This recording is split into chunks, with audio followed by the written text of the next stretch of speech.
You are listening to the Bold Dreams Held Loosely podcast hosted by myself, Taryn Watts, and my colleague and dear friend, Michelle. We believe that the quality of the conversations you're inside of shapes the quality of your life. Whether that's a conversation you're having with others, listening in on, or contemplating within yourself, what you think about and where you direct your energy matters. At the Mind Rebel Academy, we train and support change makers to step into their life's work as world-class coaches and leaders.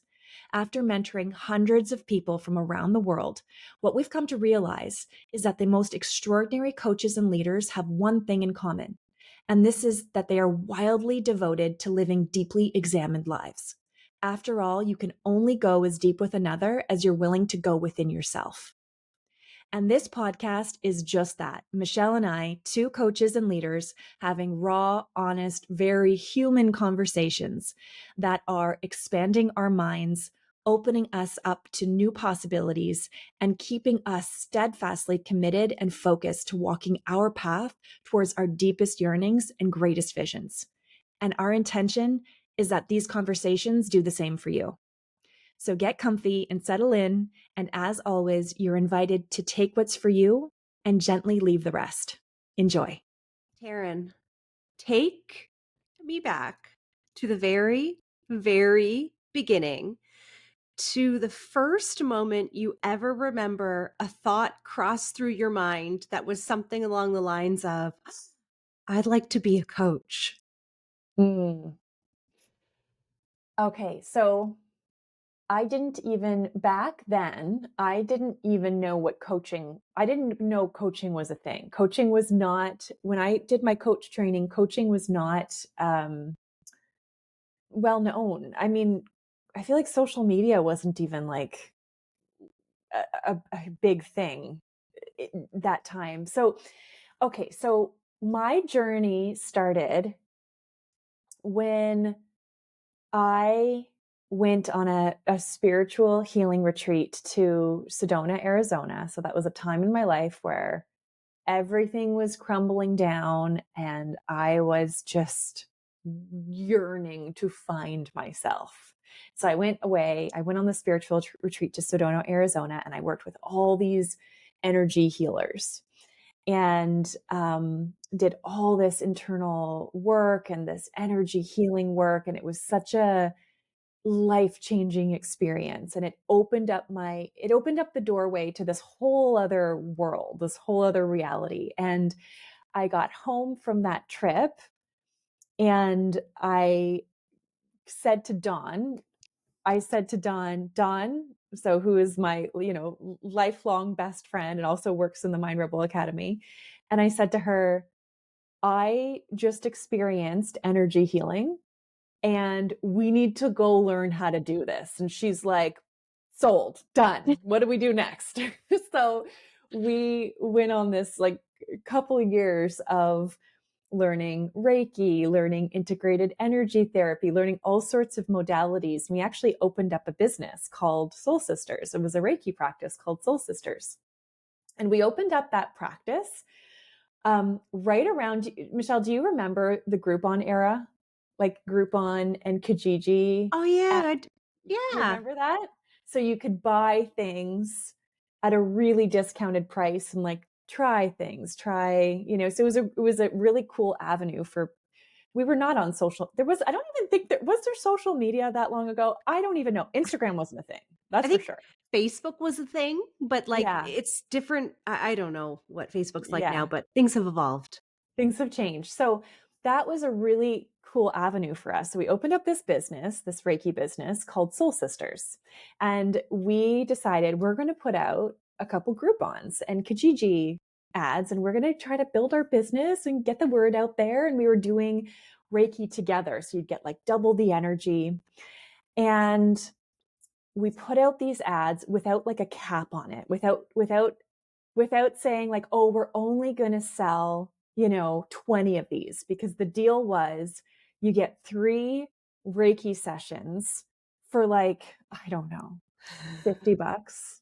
And Groupon took 60% of that at the time, I think it was. Okay.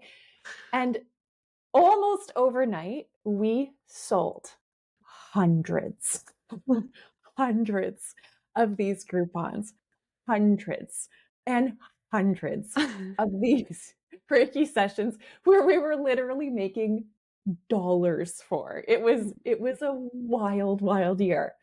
So that year, we built our business. We were doing an enormous amount of Reiki. And what I realized, I loved the Reiki healing energy. I loved the quietness of it. I loved the meditativeness of it all.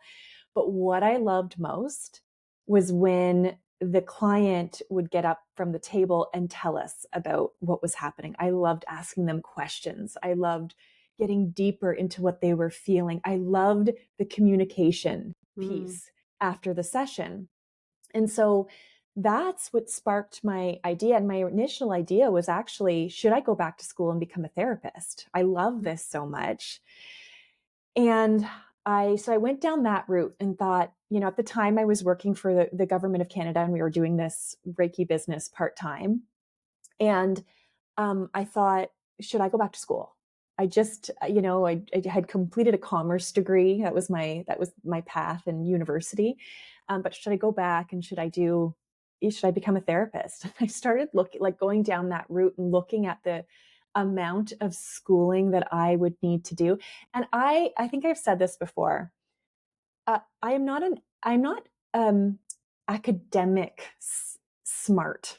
It actually, I feel like that's actually not true. I think I could be. I think I am when I'm so passionate about something. But the thought of going back to school and doing all these courses within the curriculum that I had no interest in and just doing that again was like, oh, everything in my body was like, oh, that's not my path. That's like, oh, there was like that resistance. That's not my path. And so I just started dabbling in what would it be like if I was just having conversations with these Reiki clients and asking powerful questions and not even knowing what coaching was at the time. And then, as the path unfolded, I found out there's a woman that I worked with in my government job who had just very recently done a coaching certification and became our corporate coach in the entire organization. And I remember going for coffee with her one day because she had previously worked on my team, and she was telling me what she was doing. And I was like, coaching? Like, this is actually a thing? This is actually a thing. And I could go to school part-time and learn how to do this and be and get paid to coach people. It was like, this was actually made for me. Like, there was never, how some paths you're like, oh, but I'd have to do this thing to get here. I'd have to go back to school and there was never any of that. It was like, this is the thing I was actually made for. So I started researching coaching schools. She had done a particular coaching school, and I looked into that one. I didn't get the resonance of that school. But I knew then, because she had educated me on what to look for in coaching schools, you wanted to make sure it was ICF accredited. And, she was helping to guide me in my search. And then I found one coaching school. It's called Invite Change out of Washington State. And it had the perfect mix of, I got the green vibes from it. I got the resonance from it. There was a mix of, just like deep self-reflective work for yourself and learning these coaching skills that could be applied anywhere. It could be applied if you wanted to be a life coach. We need to talk about that term later on in this episode, because I have some funky energy come up when I even say that word. But whether you wanted to do it in a quote unquote life coaching way or a professional capacity, this program gave me the foundation of whatever I wanted to use these skills for. So that is, and it was like, as soon as I found the school, and I knew it was a big investment, but it was like, this is my next step. I know it. I absolutely know it. And that, holy moly, that decision changed the trajectory of my entire life. Hmm. Like, you know, those like really important decisions. That decision changed the trajectory of my life. Truly. Mm. Mm. Go ahead. Sorry, I was going to ask you about your journey, what your moment was. Um, well, oh gosh, okay, where do I want to go first? First, it's funny, I didn't know that you had a moment where you thought, "Oh, I want to go back to school and be a therapist." Because growing up my entire life, I was never fully sold on having any particular job, but if I thought if I have to have a job, I'd probably like to be a therapist, maybe like a child therapist. That's the only thing I thought, other than I would like to live in the woods, and why can't the universe and the forest just support me, you know?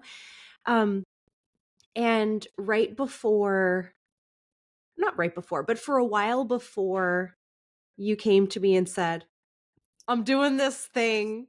I'm starting this thing. I was going back to school, picking away at my degree so I could go become a therapist Mm. in however many years. And I remember the moment I had already gone back and started picking away, and these university courses and these textbooks were so expensive, but I was doing it, and like a whole bunch of time and money had already started flowing back in, and I'm trying to decide, like, do I do this? Like, my head was trying to decide, do I do this program with you, or do I keep going on this very known trajectory that I've already started pouring more time and money into? And it was very challenging for me because my body and my want was like, oh, I want to do this coaching thing. But my brain thought, isn't that dumb? If you're just going to go back and pursue this anyway, this is so established. You'd be so established, and this would be so. Anyway, so I really struggled, and eventually, I don't remember what it was. Oh yeah, I do remember what it was actually. Um, I went on a little trip, and you lent me a book Mm. to take on my trip, The Surrender Experiment, and I read that whole book on my trip. And I just decided to tap into, okay, forget my mind for a second. Which way does the universe want to pull me? And it was into this thing you were doing, this coach training. And so I find that interesting. I bet you there's a lot of people who end up in coaching, or who are yearning towards coaching or considering coaching, who also at some point have strongly considered becoming a therapist. I think you're absolutely right. Yeah. Okay. Where does this take us now? So I think back to coaching as a profession when I started Mm. over a decade ago, and how different, or no, I shouldn't say how different, how much the industry has evolved since then. So again, when I was doing coaching, when I first started my certification, my training, there was no like online coaching. Maybe it existed and I just wasn't plugged into it. I don't know. But it wasn't nearly, I knew one coach, and that was the executive coach at my company. That's Mm. it. I just knew one coach. And her job was just like you could actually do that. It was such a mind-blowing, like, um but how it's evolved, how the industry has evolved since then is it is, it has grown so rapidly, and it is still an incredibly young industry. Maybe we could talk about that. Maybe we could talk about what we've seen, Mm.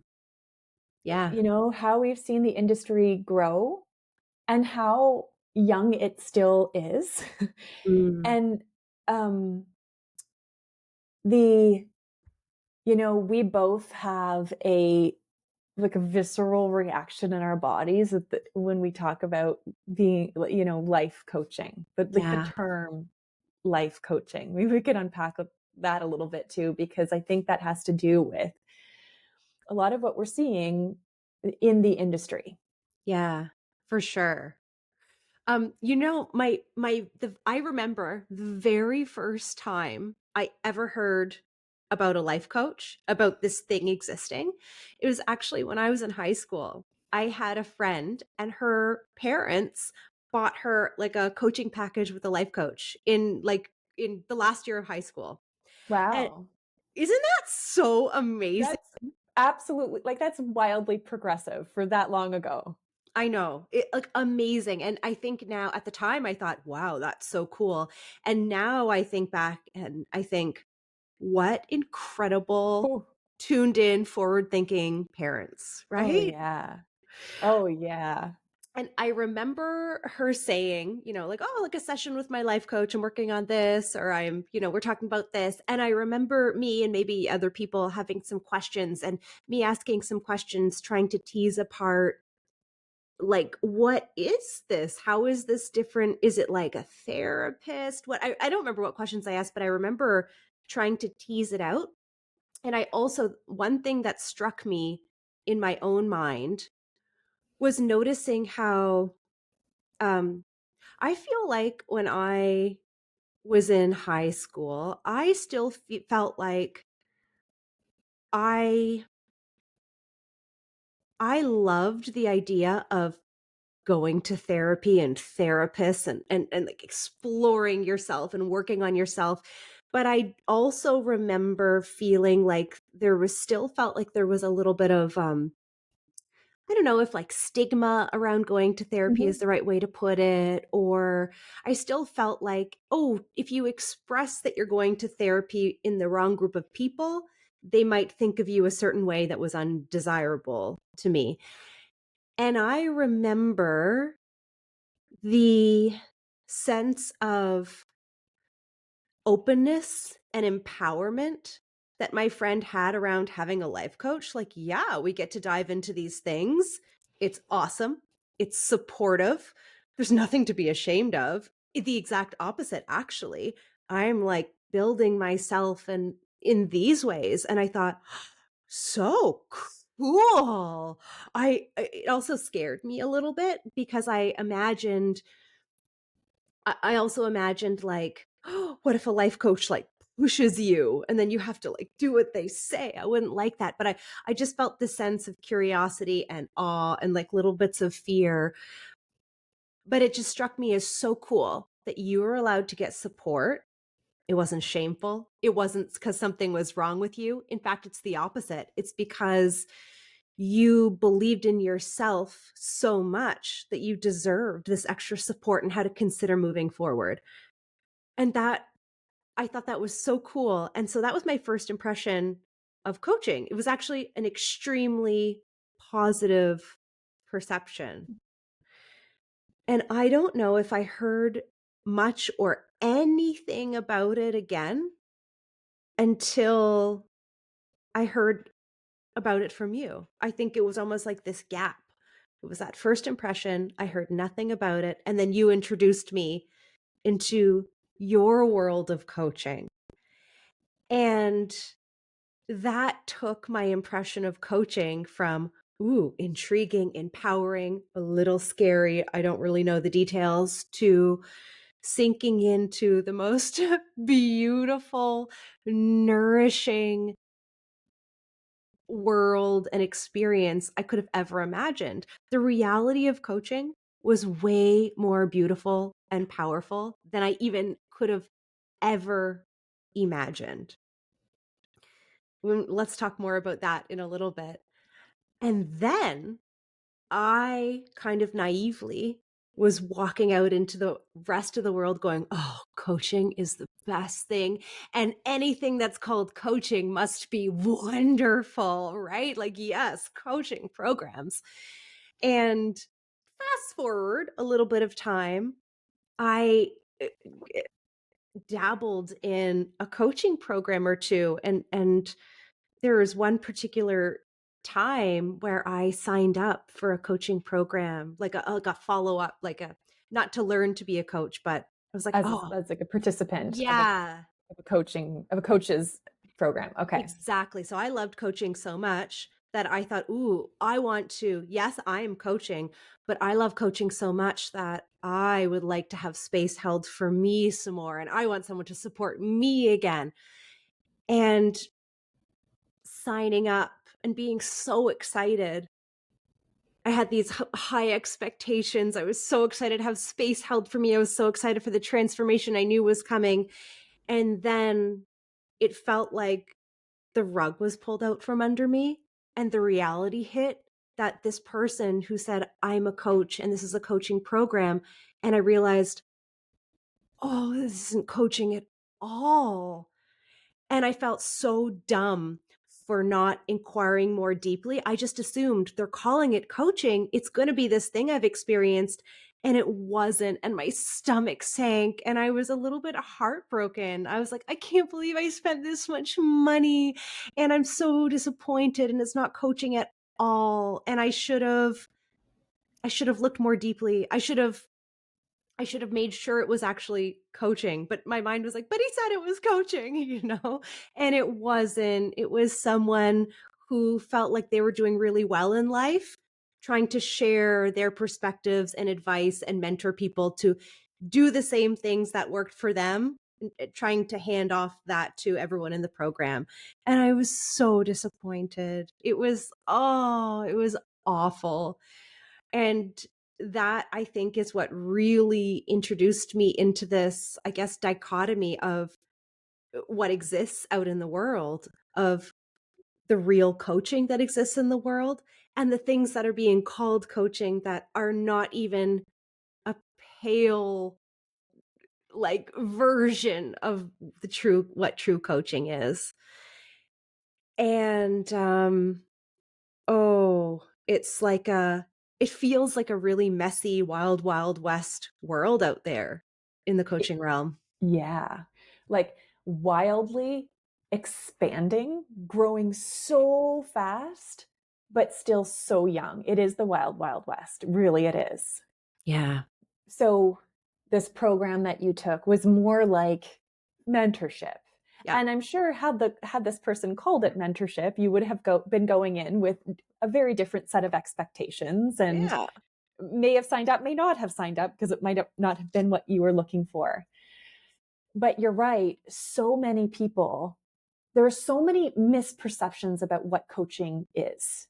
And there is and because this industry is young and not regulated to date, right? So it's not we are in an unregulated industry. The International Coaching Federation, the ICF, is the world's largest governing body for coaches, and their mandate is to uphold the integrity of the profession by creating these core competencies, creating these educational requirements for coaches to become actually, to have the education to call themselves an ICF accredited coach. And of course, schools like the MRA have to go through a really stringent accreditation process to make sure we're meeting requirements so that we can train students. But that's not required. You don't have to take any training to call yourself a coach. And so because of that, there is all sorts of misperceptions about what it is. There are all sorts of ways that this beautiful craft is being practiced in just like what feels like heartbreaking ways, really. Yeah. Because what's happening is it's harming the reputation of this craft. It Yeah. really is. Yeah. A lot of people who have become really successful in their business then teach other people the tools and tricks of the trade to become really successful in their businesses, and they create trainings, and then they call themselves life coaches. And what they're really doing is sharing their skill sets, their motivation, their determination, sharing their mindsets to teach other people how to be successful in the same ways. And so there's nothing wrong with any of these things. That's so cool. If you are inspired by what someone's doing and you love their mindset and you want to learn their practices, whether it's for health or like exercise, business, marketing, amazing.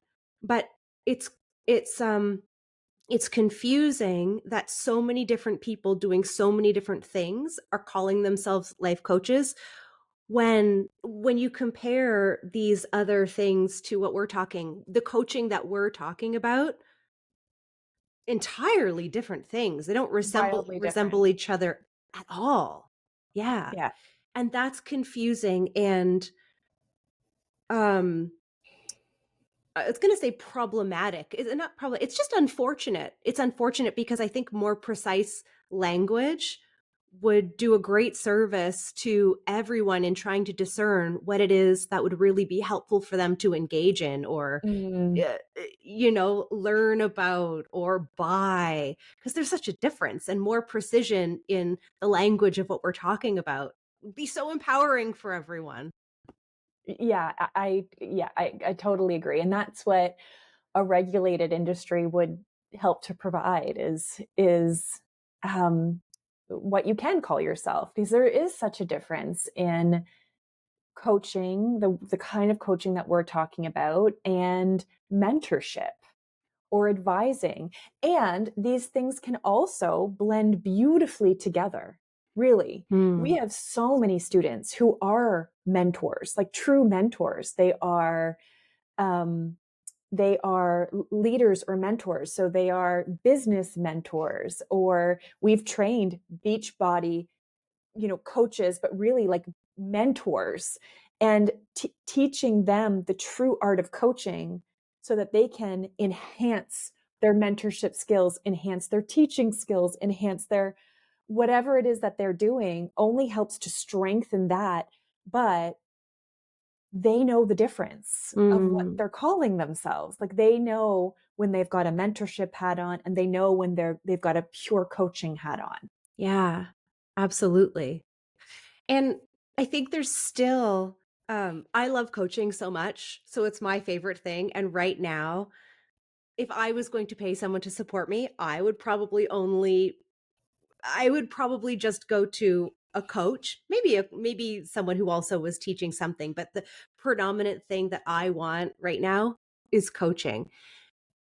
But I wouldn't want all the other things to go away. There's going to be moments where I yearn to learn from a teacher. There's going to be moments where I yearn for a mentor. There's going to be moments where I yearn for a psychic. There's going to be moments where I yearn for, a massage therapist. I think all of people giving what their heart wants to give is so beautiful, and you're right. I would never want that to stop. And it's so beautiful that you can blend what your heart wants to give or Mhm. what, your purpose is or your knowledge is. It's so beautiful when you can give that and also feel the difference of when it's powerful to give and teach and advise and mentor, and when it's powerful to hold space for someone to allow their deepest wisdom to emerge in the way that's most empowering for their unique being, because we are all so different and there is never a one size fits all answer. And so the realm of coaching and knowing when to bring that in to find the absolute perfect solution or perfect answer or the deepest truth of that person inside of you. Oh, it's so amazing. And that is the precious thing that I would love for people to. A lot of people don't even know that exists because all they hear is the noise of all of the mentors, advisors, business experts, coaches, people who just feel very passionate about their personal beliefs. I think the beauty of coaching sometimes gets lost in that noise. What did it feel like for you going into that program that you were talking about, knowing the true heart of coaching, not just knowing it, but like embodying it, Mm. believing in it, that yearning for it to be held for you. You do such an exquisite job of doing it for other people. And I'm hearing that there was this yearning for you to have, to have it held for you. So with the knowledge you had of coaching and then coming into that experience and it not being coaching, it being more like mentorship, where this person had done what other people want to do, and they're trying to impart their wisdom and their knowledge on the group. What did it you touched on it a little bit, but I'm curious if we could get into that a little bit more. What did it feel like? Mm. I can feel the feeling flood back into my body right now, so I can touch it very clearly. I can remember so clearly sitting there and screaming on the inside, "You aren't listening to me. You aren't hearing me." I didn't say this out loud. I was Mhm. smiling on the outside. Like I was like, I was like, okay, stay calm. Just wait for your turn to speak again. But my insides were screaming, "You don't see me. You're not even trying to hear me. And everything you're saying isn't landing." And I'm so angry right now and so disappointed right now. And because when someone is holding space for you, when you're actually being coached, you feel so seen. I feel so seen. I feel so heard. I feel so relieved to get to express my truth. And then to someone, when I bring forward an obstacle, I love the feeling of being coached, and when I bring forward an obstacle or a problem, someone helping me tease out the little details so openly and helping me find my perfect solution that deeply honors me. And so sitting there feeling not heard, not seen, I could feel so clearly that person take everything that worked in their life and just present it to me as like, just do this. I'm successful. This is what I've done. Do this. And me feel so frustrated. Like, you are not me. You are not me. I am not you. I don't want to be you. I don't want to do things your way. Help me find my way. Help me find mine. And so it just felt, oh, like so, it felt so frustrating. So, so, so frustrating. And even I remember moments I was trying to like take the reins of the conversation back and trying to bring it back to like, no, I'm going to be a stand for me right now. Like, I'm going to come back and tell you, I'm going to bring it back. This is what I want. This is what feels good. This is what I yearn for. I remember being like, I'm going to claim this, and you're not going to dissuade me from claiming what I want. And I remember a moment when this person just said, "Yeah, but it's not really that. Like, you're saying you want that, but probably what you actually just want is this." And I just decided in that moment, I was like, "Okay, this is a lesson for me that I really should have been a lot more discerning in searching for a program outside of myself, like searching for something outside of me. I should have been a lot more discerning before I paid money to someone else to try to help me. This is a real lesson for me. And I realized that it's not worth trying to fight this person to defend my beliefs, defend what I'm yearning for. I'm not going to convince them.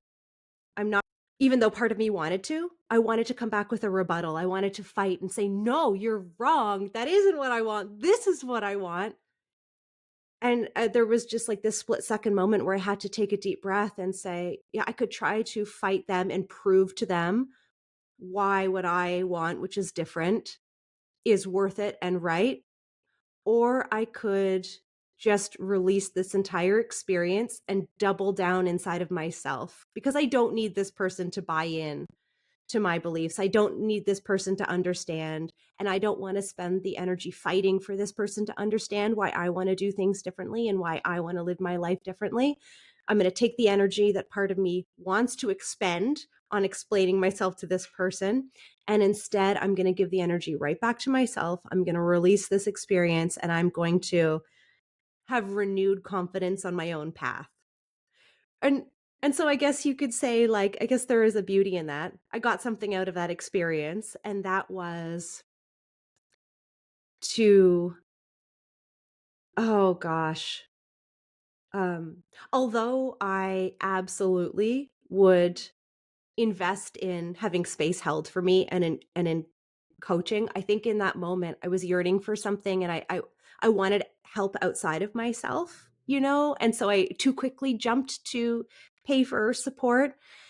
And it reminded me that I've never found satisfaction in sort of flashy answers or charismatic people. I've always found the answers inside.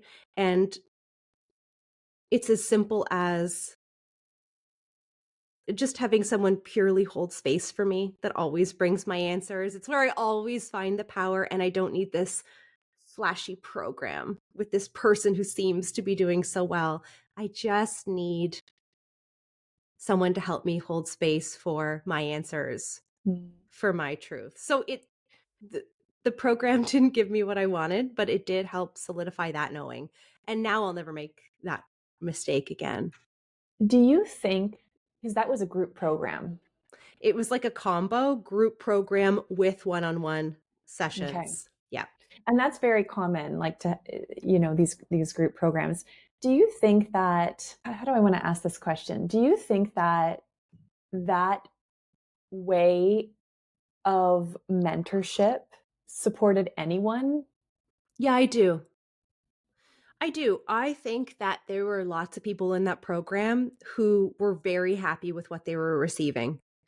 I think that I think there were some people in that program that felt so lost and so far from any sense of themselves that a few really basic, like learning a few basic principles and then being with other people who were also learning those basic principles, it was like I do think it was helping them. It was creating Mm-hmm. some positive change in their lives, and they were happy.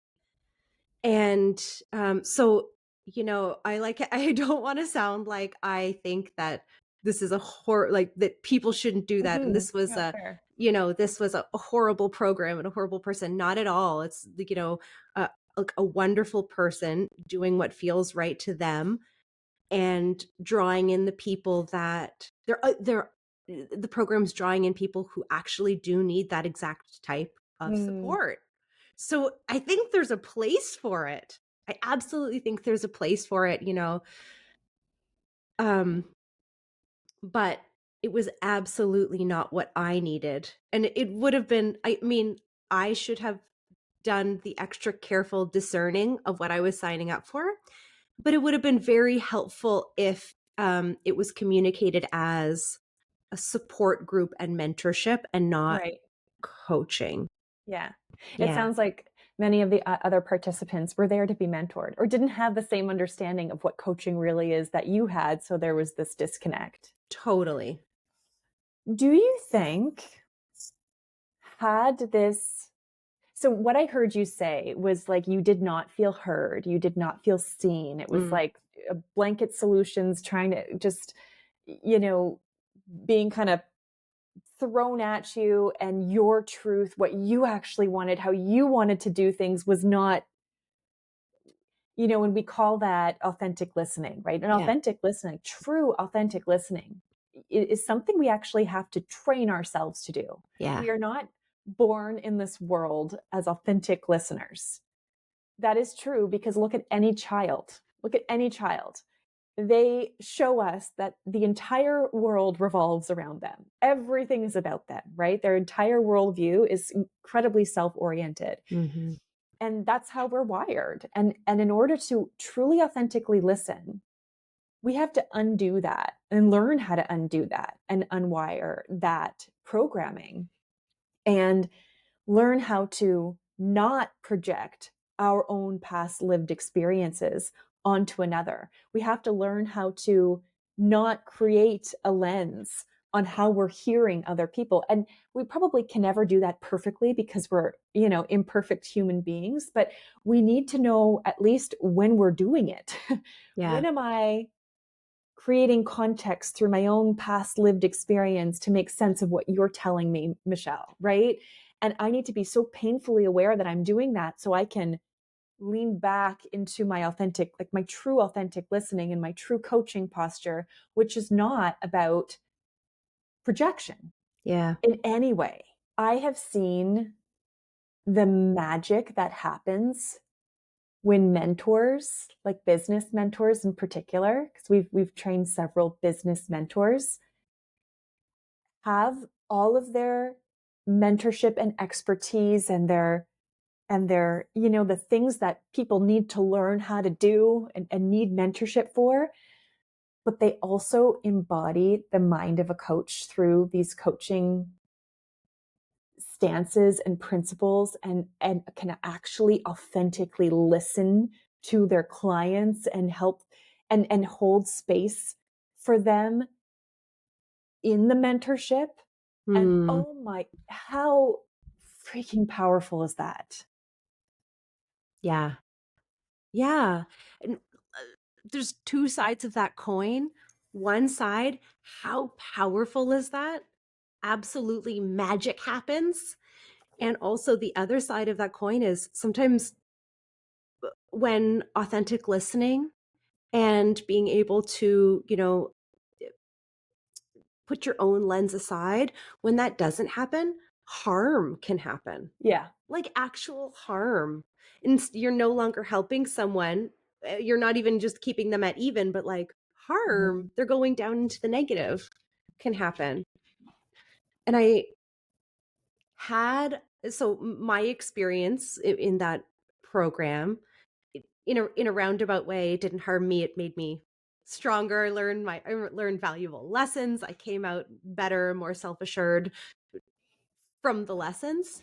But had I not already had such a strong stance in Mhm. who I was, had I not learned from you first and had the opportunity to have space held for me by so many beautiful coaches first, I think that could have done harm to me, Mhm. because there is these moments where I can remember, like two in particular, when I was describing the vision I was working towards and what my heart and soul were yearning for. And I was describing my property and I was describing the sense of sanctuary I was creating for myself slowly but surely. And for me, I knew that that vision came from the place of deep, deep self-worth. And I could also sense the place of freedom and power I'll then be able to create from, and the environment I'm giving my children. And there was all sorts of nuances in there that I could feel. And I knew how good it was for me. And here was a person who heard it in a very different way and thought that my description was a way to hide or play small Mm. and kind of compromise, bury my head in the sand and not face life. And I bet you there would be a whole bunch of people who would, I'm sure there's lots of people who see the world that way. And so not only did I not feel heard, I was like, "Oh, you don't get me at all because you work differently, so you don't get me at all." But I just imagine what that could have done to me if I wasn't like, "Oh, screw you and you whatever you think you know, I'm going to just double down on what I know." But think what that could have done. I Absolutely. could have gone, "Oh my gosh." And there is even maybe like the tiniest shadow of my mind that went, Is that true? is he right? Am Does I he see something that I don't see? He's in a exactly? position of power. Yeah. Exactly. And then imagine if I had, instead of doubling down on my dreams of magical sanctuary in the forest, instead went, "Oh, well, maybe I should create some external success and in these ways, and help the world. Imagine if I had then turned my energy that way, that would not have done me, not that there's wrong paths in life. Like I think for me, making mistakes has been a big part of my learning and journey. And I'm not saying that making a mistake is horrible, because there's always a way to learn from it. But I really don't desire to continue going off track away from my deepest yearnings. I don't want to keep going the wrong way for me and my soul.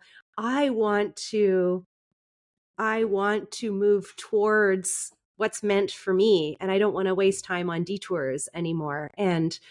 Um and so I just oh not not having the skills of authentically listening and hearing someone, you might think you're helping, but you're actually sending them on a detour, which maybe there's a blessing in disguise. But like, not authentically listening to someone and then giving them advice can just send them the wrong way. Completely. Yeah.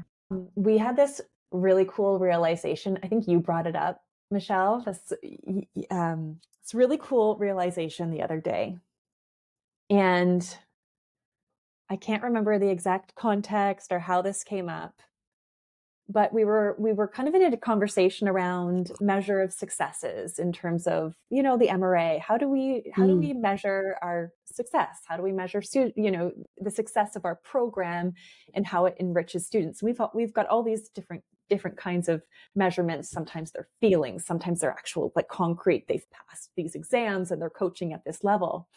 But one really fascinating measure of success that you identified was that we are creating coaches.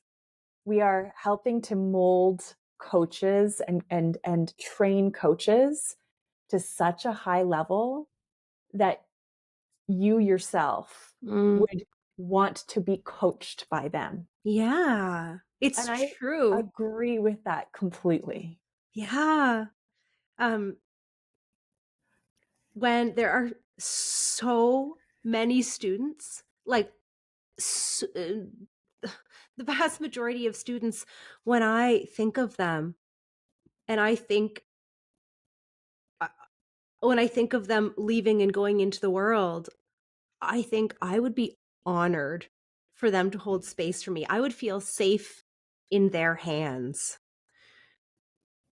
because I've watched them hold space for others time and time again. I've watched them authentically listen. I've watched them honor an unexpected truth emerge from a person in front of them.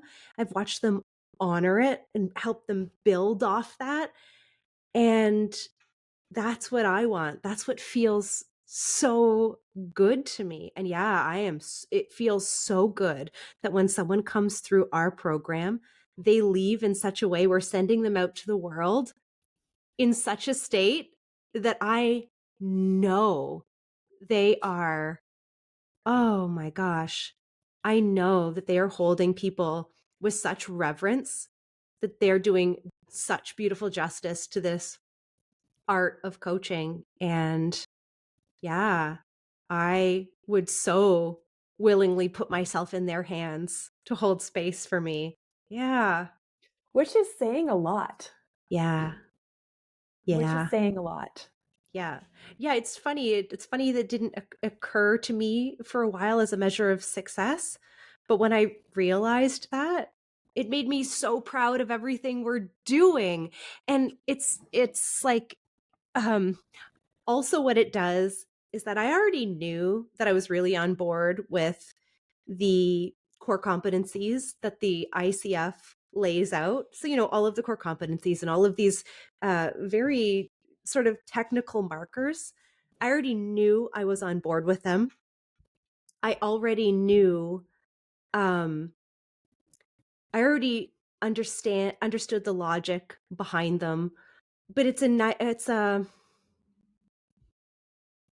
to see the result of it in all of these coaches who are graduating, and then to also feel how much my body loves to lean into the feeling of what they're doing. It's like this extra confirmation to believe in the principles that we're teaching and that we stand for is they make logical sense to my mind. I understand them, and they personally feel so good to me. It's what I most yearn for. How would you describe, so, we teach the coaching competencies. These are actual, like, the skill sets of a coach. And then there's this whole other piece around the mindset of a coach, Mm. a coaching mindset, which actually takes time to, I mean, that is why our programs are done over an extended period of time, because skills can be learned, like, mechanically, but a coaching mindset needs to be embodied, like mind, body, soul. Yeah. And that can sometimes be a challenging stance to, you know, as coaches, if we look at the relationship between teachers or mentors, there is a level of expertise that they're coming in with, right? Even therapy, right? There's a level of expertise that these vocations come in with. Coaching, we are trained to even out the playing field, so that there is no hierarchy in this relationship at Mm. all. The coach is the expert of the skill set of coaching, the methodologies that they've learned, the transformational way they hold space. They are the expert at their skill set, and the client comes in as their equal, and they are the expert of their lives. Mm. The coach has no authority, no wisdom, no knowledge about their lives that exceeds the client. Yeah. It's a level playing field. It's equal.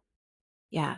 And that's what makes coaching a very, very unique vocation. So when you were talking earlier about someone holding space for your wisdom, your answers, for someone and for someone to hold space for your wisdom and your answers, they are deeply trained to do that. This is not happenstance. This doesn't just by accident happen. They are deeply trained and equipped with both the skills, and they've unraveled parts of their minds to rewire them to truly embody the mindset of a coach to hold space for you Mm. in such a strong and powerful way. Yeah. How would you describe a coaching mindset? Oh, The I mind of a coach. yeah, I think you did a really good job of explaining that first and foremost about like the difference. And I'm first what the picture that you're kind of painting and reminding me of is remember when I was saying the first time I heard about coaching, I was left with a very empowering impression of it, but also there was like little bits of fear because the little bits of fear were the part of me that imagined that a coach would come in and say, okay, now you got to do XYZ to be better. Okay. Got to do XYZ to be better. And I very instinctively have always been repelled by that. I don't know why I've always been instinctively repelled by that. Probably just some part of me is very sensitive and maybe feels different. And I don't like being pushed in the normal directions. But I'm thinking almost of like a sports coach, like that maybe that's the first place any of us hear the Absolutely. word coach is a sports coach. And a sports coach does do that. They do say, Instruct, push.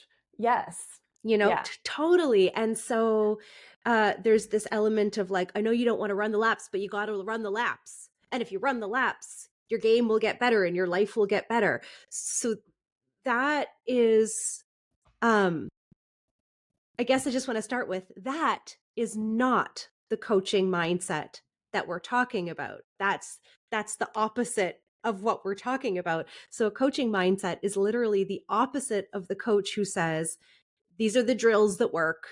These are the principles that work. I've got the plays, I've got the strategies. These are your positions. It's literally, the coaching mindset is literally the exact opposite.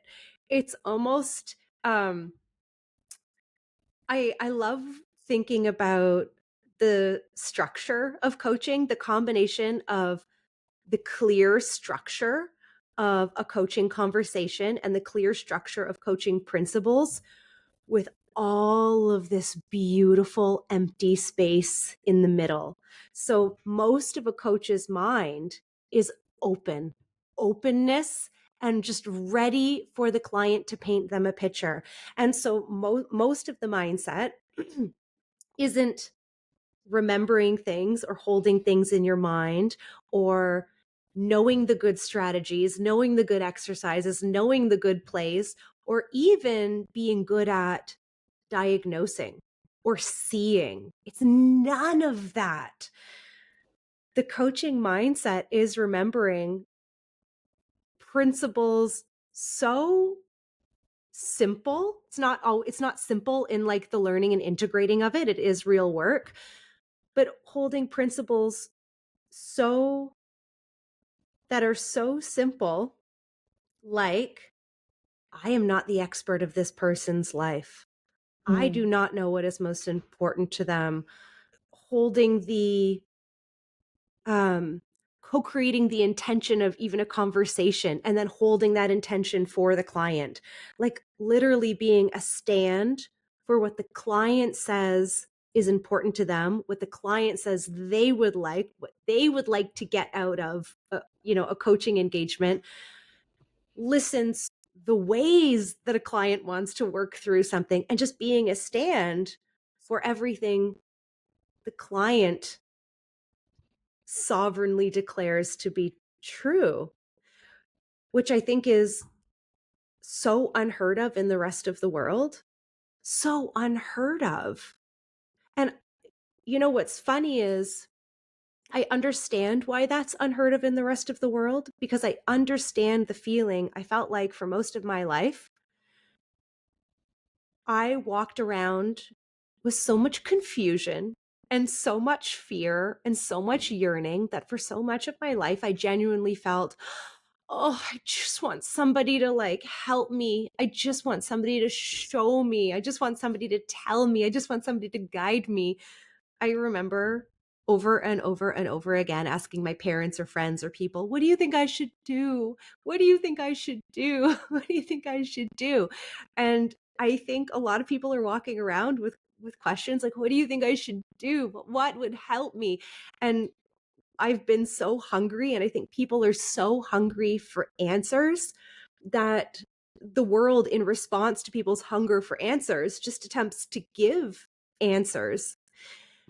But what the coaching mindset does is it breaks the cycle of giving answers to the people hungry for answers. It interrupts that cycle and says, okay, let's get out of this cycle entirely.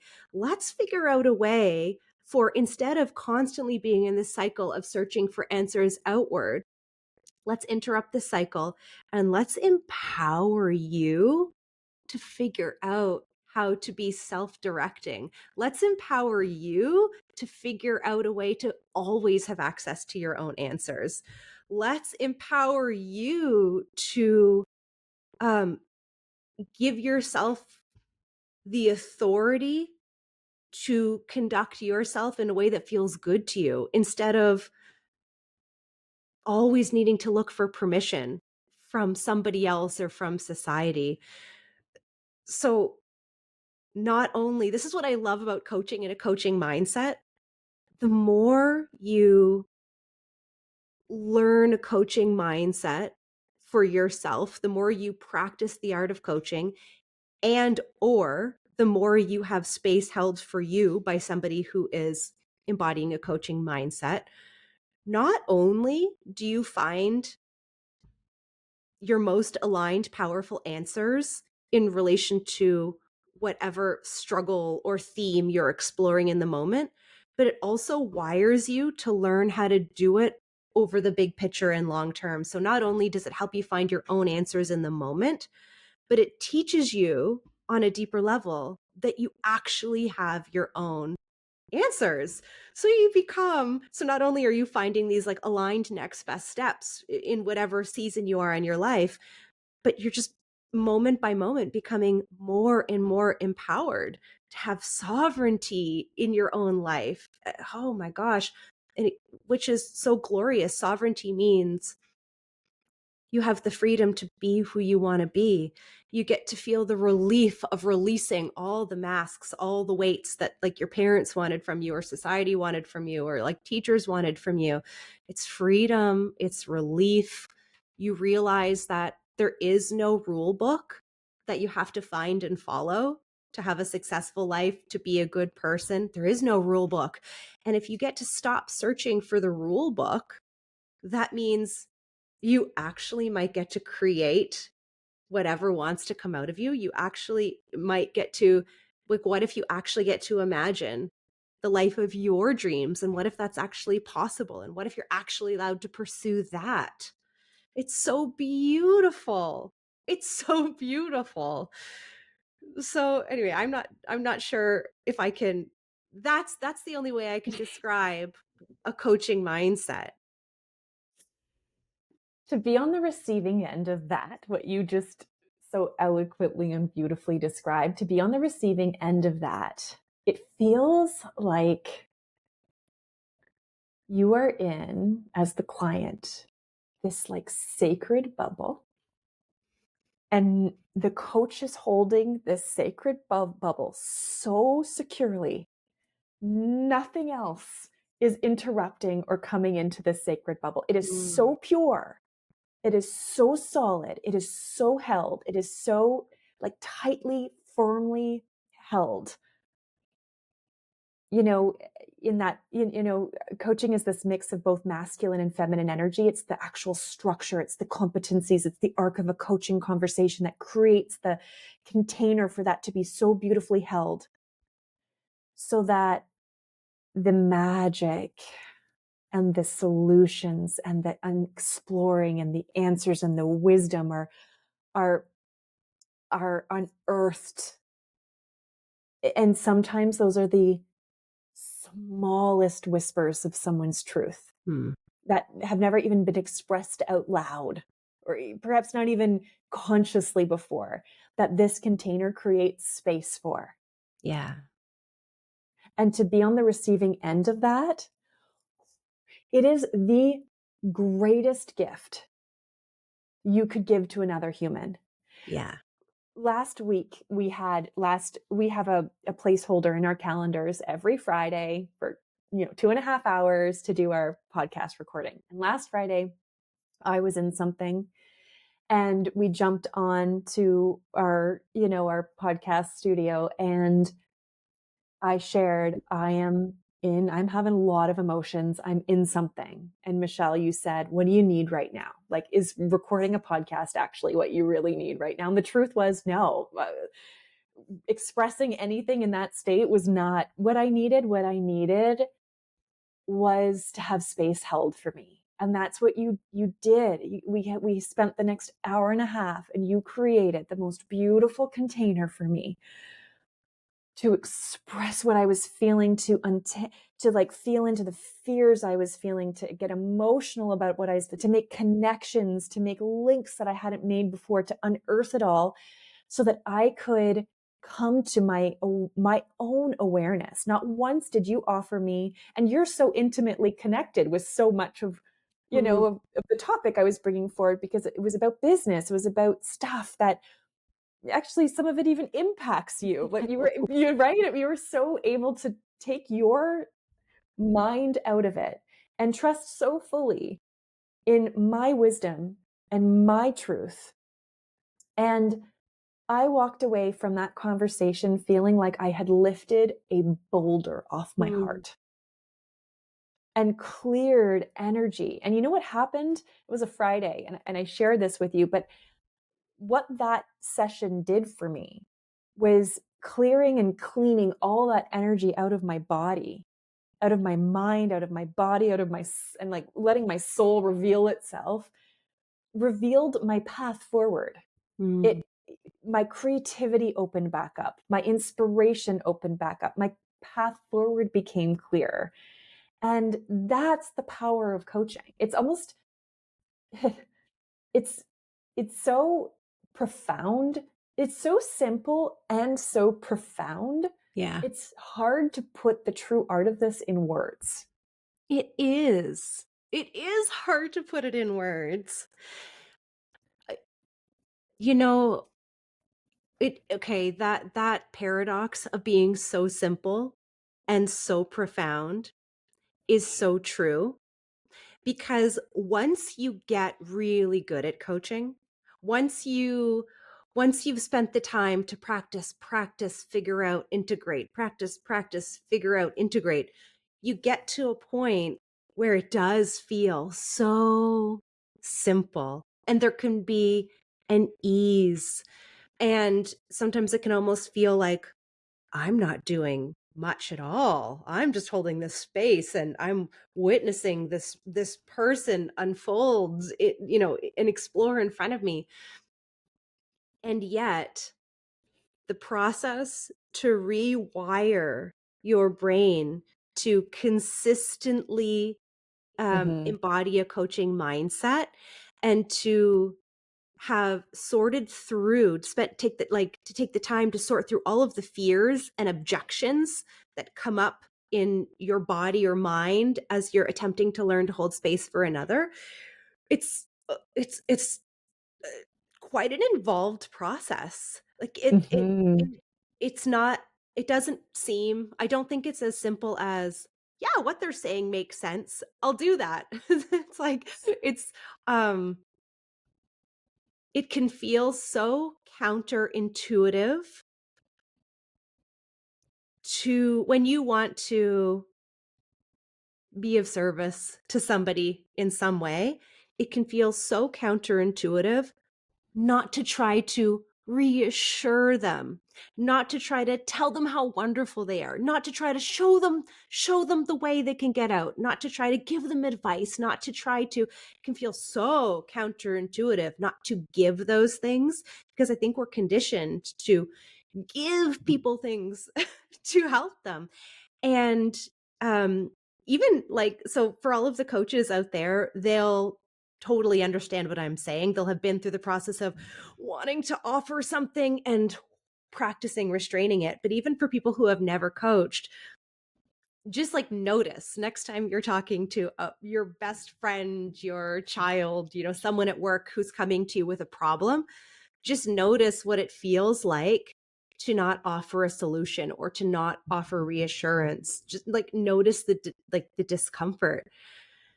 And um it it really takes a Oof. significant intention and energy to rewire your mind so your impulses and instincts are different when you're communicating Yeah. with another person. When I first started coaching, I really remember this. I remember my hardwired instinct and impulse of what I wanted to do and what I had previously done when I saw someone I cared about in pain or in a challenge. I would literally look at the person with the saddest face you've ever seen, like heart bleeding, oozing out of my chest. And I used to literally imagine a vacuum and wanting to put the suction end of the vacuum on their being and suction out all of their sadness and all of their pain. And it had to go somewhere. I don't know why my mind thought it had to go somewhere, but I would take it. So the suction part was on them, and then the vacuum part that blows all the crap everywhere was on me. And I would imagine just taking all their pain, because and what that was doing, well, you can imagine what that was doing to my boundaries. It was just like non-existent. But what that was doing to the person in front of me was I was subconsciously saying, you're not strong enough to hold this challenge in your life, but I am. And so I'm going to take it from you and I'm going to hold it for you because you're not strong enough. You're broken. You're just fragile. You're broken. And like, oh, that energy of, oh, I'm going to fix you. I'm going to make it all, I'm going to be your savior. I'm going to put it back together. And like, I thought that was love. Mm, Undoing that was one of the most challenging parts of my own coach training. mm, Undoing the desire to say, me too. Oh my God, I've been through that too. And here's what I did. And here's what you need to do. And undoing that and learning the principle of holding someone whole, capable, resourceful, and creative continues to be a lifelong guiding principle that I more deeply embody and understand every year. yeah. So these things can't be taught in a weekend crash course. Mm, Like that, you'll lose it. You won't even be able to, like, great principles to learn and try on, but you'll lose it, right? This is why we take our training over such a long period of time, because this needs to take hold. This needs to untangle neural pathways, sometimes ones that are so strong. It needs to untangle neural pathways, dismantle and disconnect neural pathways, and put new ones consciously together, yeah, which is very hard to do. it is. Think of how hard it is to, when you're feeling out of shape and you're like, that's it, I'm going to change the way I relate to eating or exercise. Think about what that takes. Or I'm going to, my New Year's resolution is to do XYZ. Think about how often New Year's resolutions are not Mm-hmm. Mm-hmm. maintained. Um, I think it takes actual dedication. But the beautiful part is you, uh, I feel like when you do dedicate yourself to learning the art of coaching, you get rewarded with the results. Like Yeah. time and time again, if you go out on a limb, even if, like, say you start off and think, sounds good, but like, I don't believe that everyone's going to have their own answers. It's like really hard to believe that if I do this, they're actually going to find their answers. Yeah, I don't know. But the beauty is that if you actually practice it and you actually try, you will see time Mm-hmm. and time again people's inner teacher and inner wisdom rising to the occasion. Like when the space is given time and time again, people do rise up and uh, and arrive and fill that space with their wisdom. And so you get to see the evidence, and that helps make the practice worth it. You're like, wow, this is working. Okay, keep going. Oh, it's really working. Wow, I can't believe what just happened in front of me. That was magic. And it gives you the motivation to continue because it's so satisfying. It actually feels like magic sometimes. Like, how does everyone not know this exists? Think of what this could do to children trying to find their way. Oh my gosh, think about it, and it becomes so worth it. And the other beautiful part is, okay, yes, amazing that we learned this skill of how to help people that we love or work with or want to serve in some way. Amazing. Beautiful that we found the best skills we've ever, like, that could ever exist to do that. And the process of rewiring your brain and learning the structure to do that at the very same time starts to change who you are and how you think of yourself and choose to live your life. I know I've said this before, but it feels so, like I'm so grateful for it. I don't know if I can say it enough.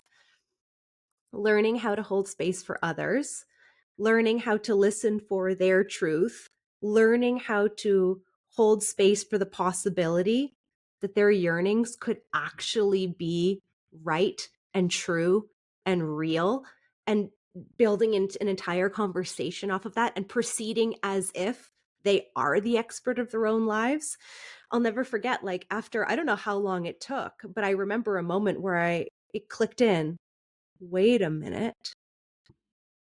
If this is what I'm doing for others and it's working for them, not just in that one session it seems to work and then they go to try to apply what they've come up with and and it crashes and burns. No, it's working in this session. And then when I talk to them a month later, it's still working and their life is getting better. And then a year later, they're following these principles and their life is getting better. If this actually works for other people, oh my God, it means that I can listen to myself. And that felt so radical and wild. And even though I knew it was true for other people, it still took a second to believe that it was also true for me. And so I got to start living every day, and it happened in very baby steps. Every day, I would have a struggle or have a feeling or have a question or have something I was curious about. And I would start to tentatively check in. Well, what do I think about it? What if the answer is not in one of these books that I love? But what if the answer is not in a book? What if my mom doesn't have the answer? What if, an expert doesn't have the answer? What if it's possibly in here? And I start to dabble with it and it starts to work and my life gets better and I'm happier and I'm happier and I'm happier. And now I've built this wiring where you could not convince me that that my answers are not in here. You could not convince me.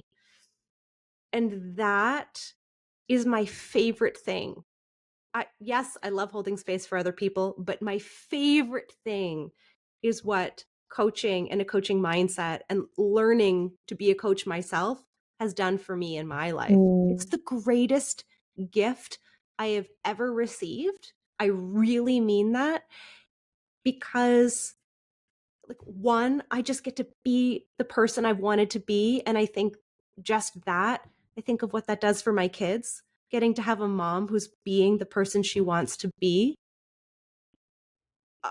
Even forget even applying my coaching mindset to, helping them, which is glorious, but even just being the person I want to be feels like the greatest gift I could have ever been given.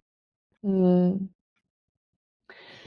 When I said yes to my coach training, I remember having this thought that, okay, if nothing comes of this, if I never, ever, ever build a coaching business one day and become an entrepreneur and get my kids on and on off the bus. I wasn't a mom at that time, but I wanted to be. And if these dreams never come true, at the end of the day, I had this intuitive knowing that this training, this learning these skills would make me a better wife.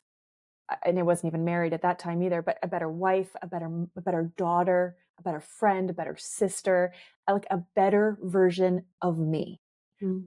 And when we train students at the MRA and see the transformation and see that, yes, they leave with these skills that they can go out and give to the world. But my favorite part of the entire process of training our students is what's happening inside of them. It's the humans that they are becoming. Mm. It's the becoming that is so like breathtaking to witness. Yeah.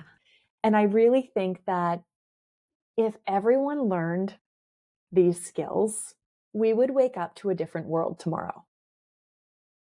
Wholeheartedly agree. I know we've had many teachers come through our program and in some way, shape, or form, it occurs to each of them like, we need to bring this. We need to Mm. bring this into schools. We need to bring this into kids. I, I think if this was taught, I don't know in like I don't know where, but if this was somehow taught to all of us, to all of the children, whether it's starting from when they're young or if it just got infused into that time in high school before they're about to like launch into this world, I don't know Mhm. where, but if this got taught to everyone, oh my gosh, I feel like this is going to sound dramatic, but I don't think I'm overreaching. I think conflicts would Mhm. shift and release. I think the most beautiful, co-creative, magnificent solutions to like all of our problems, like hunger and pollution and, you know, poverty, this mindset, this putting heads together, um, releasing of releasing of old and perhaps fear-based perspectives. The coaching mindset helps to release those and be open to what else is possibly there. I wholeheartedly agree the entire world would change. We would have peace on earth, you know. Yeah. I really believe it. It is like an actual gift to humanity. Yeah. Yeah. Um I know earlier, so you were starting to touch on how beautiful it is when we mix coaching with expertise. Mhm. And I think I quickly also took that sort of into um I sort of took that back into, yeah, and when people don't mix coaching with it, it's Yeah. harmful. But like, I kind of want to go back to how beautiful that blend is for a minute, because I don't know if we've like really done that justice Mm. yet. The beautiful blend, like you were saying, between something you know and you're masterful at, or, you know, something you've had great insight into, and sharing that with these skills of coaching and how magnificent that could be. Because I almost think that, imagine if just the process of learning anything became different. Imagine if there was that beautiful blend of sharing of knowledge, expertise, experience mixed with coaching. Imagine what that could do Mm. for the world. Mhm. What are some of your favorite blends that you've seen where people take, Mm. you know, their wisdom, the thing they want to give and share, and blend with coaching? Well, I mean, I think about what we do in the MRA. We're Mm, not just coaching, we're teaching. We have an expertise. We're also mentoring. We're mentoring people on their skill set. We're teaching people the skill set. We're mentoring them in the weeds of their skill set. And um, imagine if we were doing that, just strictly teaching and mentoring. We infuse coaching in everything we do when it comes to teaching and mentoring. mm, And I think that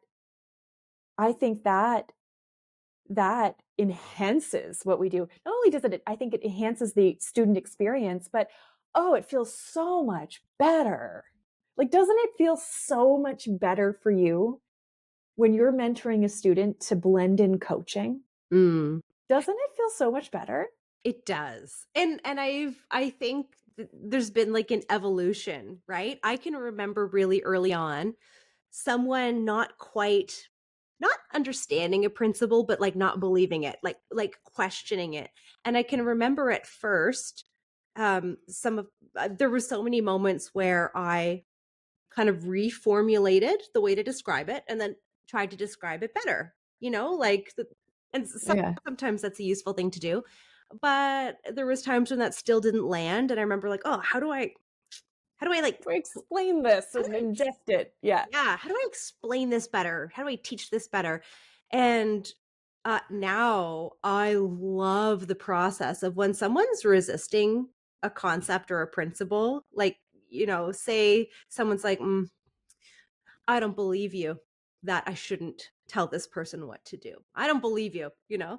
When that happens, now I love to give that more space, you know? Like, okay, okay. And just like leave it with a question or two, like leave the question hanging, like allow someone to have their struggle, offer a few questions for them to consider, and allow their process to allow their process to continue, allow them to be inside of the questions and exploring themselves. And I I think that has been, not only does it feel better, but way more effective in people Way more effective. yeah, Yeah. coming to the answers that whatever answers they eventually come to, and Yeah. just trusting, trusting that it's okay even if they don't come to my answer. Hmm. Yeah. Yeah. And watching the unfoldment of like, oh, there's oftentimes these beliefs or like strongly held limiting beliefs or old ways of being that need to just like gently be massaged out or given to the light to release so that the insights can come. Mhm. That's powerful teaching. Yeah. Yeah. So teaching, and we've got a number of, like you said, teachers, elementary school and high school teachers who've been through our training who, yes, they want to do coaching, just like the pure form of coaching on the side, but they're bringing their skills into the classrooms. Oh my gosh, like hearing about what they're doing Yeah. and, oh, oh my goodness, authentically listening to a student, being able to ask students powerful questions, holding them whole, capable, resourceful, and creative, helping them, like holding space for their deepest wisdom and truth to arrive in conversation with them. Oh, that is life-changing teaching. Those are the teachers that will alter lives. They are the teachers that will change our students, like change future generations. Yeah. Oh, Yeah. yes. Um, I think about what I hope for my kids in terms of, that period of time where they transition from being my kids to being grown-ups who I'm still their mother, but they have responsibility for themselves. And I think about what I want and what I think society generally wants is we hope that by the time they're about to step out into the world and become responsible for themselves, we hope that they have enough confidence to like believe in themselves to make the choices they feel that are right for them. And um and we hope they have a solid enough operating system that they know how to navigate through all of the challenges and obstacles of life. And how do you get that? How do you develop confidence in yourself? How do you develop like a strong internal foundation operating system if no one's ever helped you tap into yourself in that way? If no Mm, one's ever helped you gather the confidence and to see, uh, I find the wisdom inside, I trust it, I act on it, it works. I have the confidence to try it again with more and more important things, right? And so like developing that trust in themselves, developing um the confidence that when a problem comes, they'll be able to figure it out. How could someone ever get that if no one has intentionally helped to instill that? I'm sure there's some mm. fluky children who just had so much confidence, but I think about how much I had the most wonderful parents, but I think about how much I could have used more confidence and more trust in myself. Oh, could I have ever used it, you know? These skills, like learning to become a coach. I became a coach the same day I graduated from my coach training, the same day I became a mom. And it was like my two loves burst into the world at the same time. And I think about how the in coaching mindset, all of these skills, all of the inner work that coaching invites me to do, and the trust I have, in myself and living my life and how that has impacted my kids. Mm, Like it changes future generations. It changes the world. yeah. Yeah. I've also seen a beautiful marriage in coaching in, like we've talked about, business mentorship. Some of the business mentors that we've trained who have this really wonderful expertise and wisdom and knowledge to share with others, and blending that with coaching skills so that they can help their clients find the solutions that live inside of them so that they can help their clients release the true limiting belief, not the projected limiting beliefs that you talked about earlier, but the true limiting beliefs that are actually preventing them from moving forward, to authentically listen, to attune to their needs and not put a blanket one size fits all business approach. So I see beautiful marriage in that area. And then I've also seen really unique marriages. So we have one alumni who's a massage therapist. She's also my personal massage therapist. Her name is Heather Levesque, and I know she listens to this, so she might be squealing right now. But she brings her coaching to the table, to her massage table. And, can you imagine being on a massage table and someone's digging into your, whatever kinks you got going on, and she's like asking you powerful questions as you release both internally and externally? Like, how powerful is that? There's so many just fascinating ways you can marry your wisdom, your craft, your brilliance with these skills. Yeah. You know what I think? I think that a lot of people think there's certain things in life they don't like. For example, business. For a long time, I thought, ugh, business. Ugh, ugh, ugh, ugh. Because all I had been exposed to were business principles that were presented forward like, this is what you do.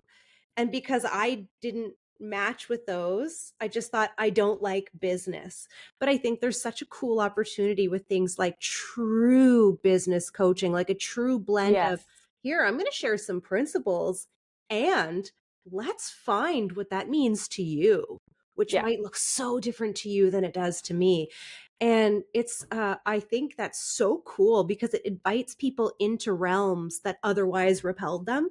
And I think that's so beautiful for the people who are, I don't know, uh, for the people who are super sensitive or super introverted or have, I don't know, they can actually find themselves in a realm they otherwise couldn't before. Mm-hmm. I also think about relationships. Like, think about all the different flavors of relationships that exist in the world today. There is such a wide variety, like wild spectrum. And I bet you there's, um, you know, uh, I'm sure there's a lot of relationship advice that really doesn't work for a lot of people, right? But the right relationship coach who has some principles to offer, but allows you to find whatever flavor is right for you. Think of how empowering that is for Yeah. connection and for love. People, there's absolutely no one size fits all solution in relationship. It's like so obvious, but at the heart, people yearn for some type of connection, right? It's like a human thing. We're meant to connect, we're meant to love in one way or another. So imagine if you're yearning for that, there's like not a lot of places to turn if they have like a dogmatic system of this is what you do. But imagine for all those people yearning for love that looks so different than anything they see, they can find someone who will share some principles and then hold space for whatever their Mm. dream relationship is. Mm. That's so beautiful to me too. Mm. Yeah. I love coaching. I know. Is there anything else in the world of, let's like in the wild, wild west of coaching that you've seen that you feel like doesn't represent what we're talking about here, the thing that we love? Mm. I think, anything that doesn't feel like what we just described and that has plastered some kind of name about coaching, whether they're influencers who are showing off their lives and their expensive purses and their expensive cars and their expensive this and this. It's like, if it's like not feeling delicious and inviting and soul filling in your body, it's probably not coaching Mm, or it's not being practiced in integrity. yeah. One thing I see is I actually just saw this morning. It was like maybe like a sponsored something came up on my Instagram feed, and it said, "Start coaching today. You don't need an expensive certification to coach. Be empowered and go spread your gift and go coach." And I was like, "Oh, yes and no." No, and but I understand, because I started that way too. I started, and I remember my first coaching session, untrained coaching session, and feeling really both inspired and also like, I don't know how that went. Like, I don't know if I there was a lot of telling, there was a lot of advice giving, there was a lot of directing, and it felt hard and it felt, and so I understand. I think that so many of us who are drawn to coaching are drawn to coaching because we want to help. Like the heart of a coach is, the heart of a coach is innate. It lives, it's already, you were born with it. Like, you can't fake the heart of a coach. But the mind of a coach needs to be sharpened. It needs to be honed. And not just once, but continuously, like any other craft, like any other profession. I am continuously honing my skills. You are continuously honing your skills. Like any craft, we need to practice it and sharpen it. And what I want and what I hope that, part of our mission in the world is to return integrity to the wild, wild west of coaching, and return integrity to this profession, because it can be harmful, like you said, if not practiced in integrity. Mm. And I think more education around what coaching truly is what really one of the intentions of this podcast episode was. Let's talk about this. Let's talk about what we see. Let's talk about what coaching really is. If you think about where coaching has come, and then you think about where coaching is going, I know you can't know for sure, but what do you think is coming in terms of this entire landscape and profession of coaching? Okay.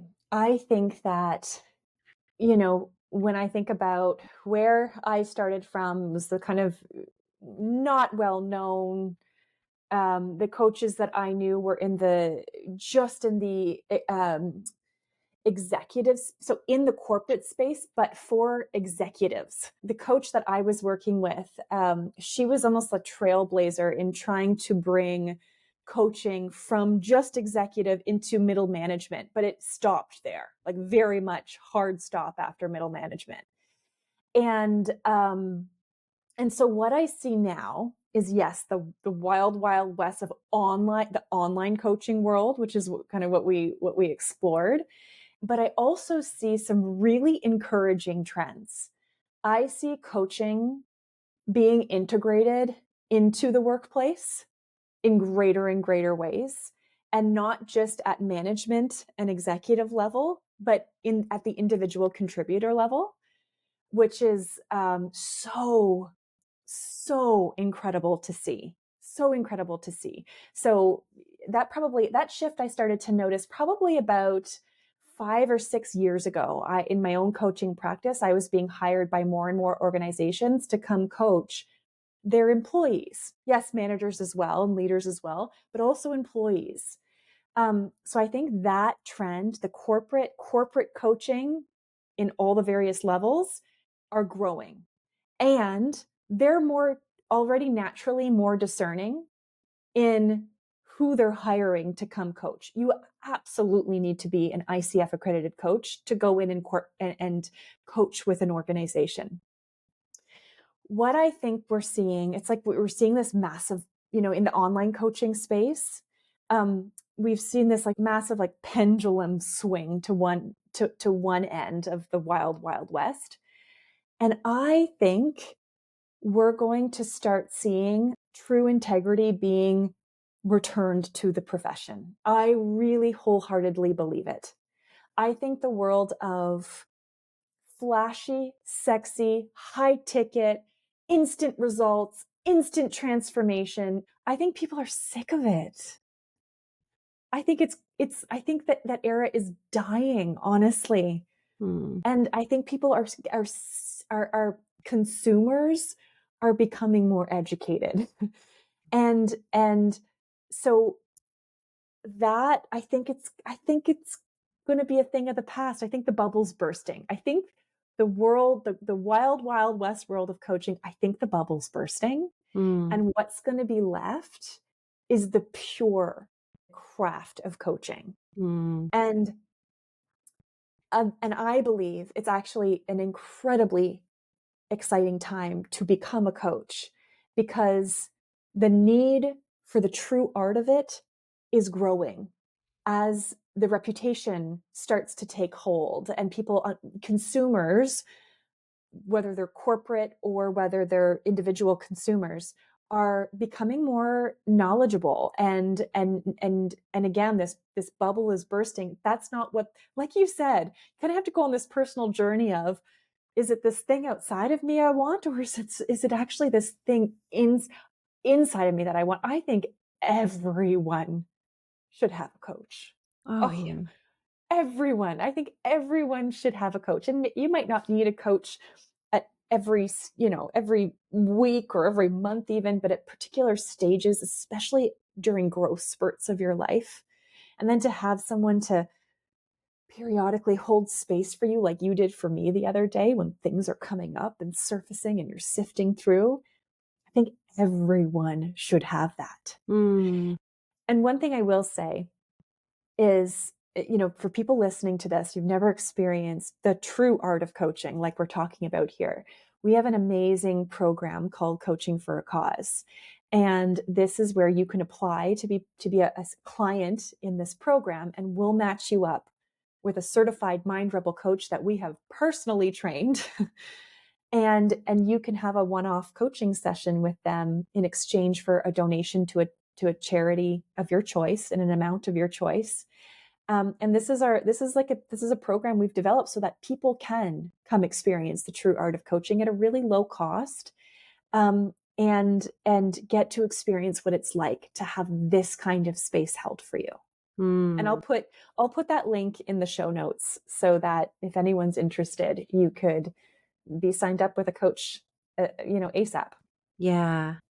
Um, you know what I've realized proved to be true about my initial impression of coaching?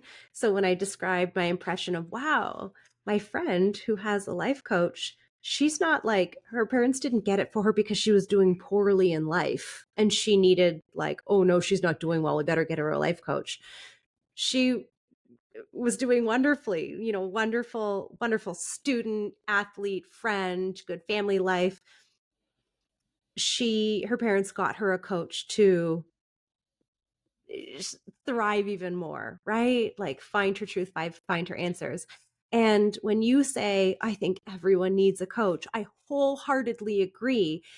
And not because none of us are doing well and we need a coach. No, it's because we all deserve the, the beautiful, luxurious support of another human. Yeah. Like, just like we don't need to do it alone. We don't need to do it alone. And I love the piece of me that's become really extra empowered and the feeling of sovereignty and personal power that I've developed from being coached and learning coaching skills. And I feel like there's more now that I can do on my own than I've ever been able to. And I I am so glad I also get the support of others. I'm so glad that that connection, support, mirroring energy is available to me to help support my exploration, um my growth, my discernment. I'm glad I don't have to do it alone. I'm glad that I feel more powerful than I've ever felt, and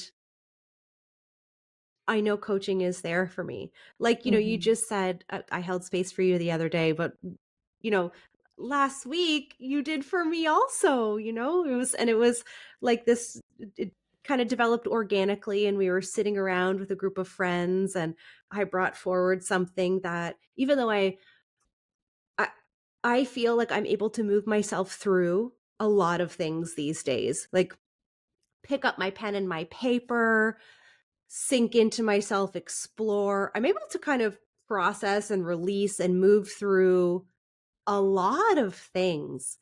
And there was one theme and topic that kept coming up for me. And no matter how much I tried to like touch it myself, I wasn't able to make movement. I kind of kept coming in circles to the same place. And it it came up in our gathering we had the other day, and you guys held space for me, held basically a coaching circle for me, asked me powerful questions. And this thing that I've been trying to move through on my own for years and years and years, through your support, this thing released and moved. And I'm not saying I never, ever, ever could have done it on my own, but sometimes we need other people in a really beautiful way, not because we're weak, not because I have a flaw, there's something wrong with me, not because I'm deficient. Sometimes we need other people because we were designed that way, and not because we need them. Like, we get to have other people. And I think from that really empowered lens, we all deserve coaching and having space held for us. And because, not because we're deficient, not because there's something wrong, but because we get to harness what's available to us. And it actually makes us really wise and really intelligent that we would make use of that resource that's there and is so powerful. One thing we had said when we were designing the intention of this podcast, one thing we said was, this is the conversations shape the quality, the conversations you're inside of shape the quality of your life. And the reason we're able to have such deep, meaningful, impactful conversations with each other is because of our coaching skills. It's because of our coaching mind. Mm-hmm. It's because of the way we interact with the world, we interact with each other. This would not be, the depth of these conversations would not be possible without that. Yeah. I wholeheartedly agree. I feel like I've become closer to my family, my friends, my people, like the people in my lives. I feel like coaching skills have just made me closer to them, even though we're not even in coaching conversations. Just coaching mindset, coaching skills infuse the way you interact with other humans. How enriching is that to your life, to your connection, whether you're talking to your sister or a coworker or a person on the bus? It transforms that moment because your conversation is transformed. Thank you for this conversation. Thank you. Thank you so much for being part of this conversation. If it serves you, take a moment to contemplate what your golden nugget is from this exploration. And if you feel inspired, please feel free to share it with us in the comments of this episode on our YouTube channel. To learn more about the MRA and our renowned flagship Mind Rebel Coach Training Series that begins once a year in the spring, please visit our website at www.themindrebel.com.